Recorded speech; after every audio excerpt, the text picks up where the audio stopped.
ரீசெண்டா ஒரு Telugu commercial family drama மூவியா வெளிவந்திருக்கிற ஒரு படம் தான் சுந்தரகாண்டா.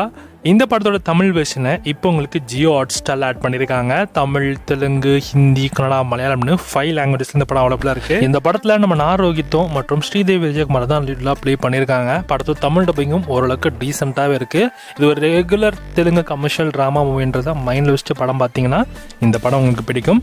இந்த படத்தோட ஸ்டோரி கான்செப்ட்னு எடுத்துக்கிட்டா கதையில் ஒரு நம்ம ஹீரோக்கு பொண்ணு பார்த்துட்டே இருப்பாங்க. ஆனால் எந்த பொண்ணுமே செட் ஆகாது. நம்ம ஹீரோக்கு ஒரு 5 குவாலிட்டிஸ் இருக்குது. அந்த 5 குவாலிட்டிஸில் எக்ஸ்பெக்ட் பண்ணுறாங்க. ஆனால் எந்த பொண்ணுமே செட் ஆகுதுனால அவருக்கு வயசு ஆக கல்யாணமும் ஆகாமலே போயிட்டுருக்கு. இப்படி அந்த 5 குவாலிட்டிஸில் ஃபுல்லாகவே பார்த்தீங்கன்னா இன்ஸ்பயர் ஆனது அவரோட ஸ்கூல் லவ். அந்த ஸ்கூல் லவ் எப்படி நம்ம ஹீரோக்கு ஒரு பெரிய தாக்கத்தை கொடுத்துச்சு. ஆனால் எதனால அந்த 5 குவாலிட்டிஸ் அவர் எதிர்பார்க்குறாரு வரப்போகிற பொண்ணுக்கிட்டையும். அண்ட் ஒரு கட்டத்தில் பொண்ணுமே கிடைக்கும் அதுக்கு மேட்சாக. ஸோ கடைசியில் அந்த லவ்லையுமே ஒரு பிரச்சனை வரும். அந்த லவ்வில் அந்த பிரச்சனையை நம்ம ஹீரோ எப்படி ஃபேஸ் பண்ண முடிஞ்சதா இல்லையா அப்படின்றது தான் இந்த படத்தோட மிச்ச கதையே.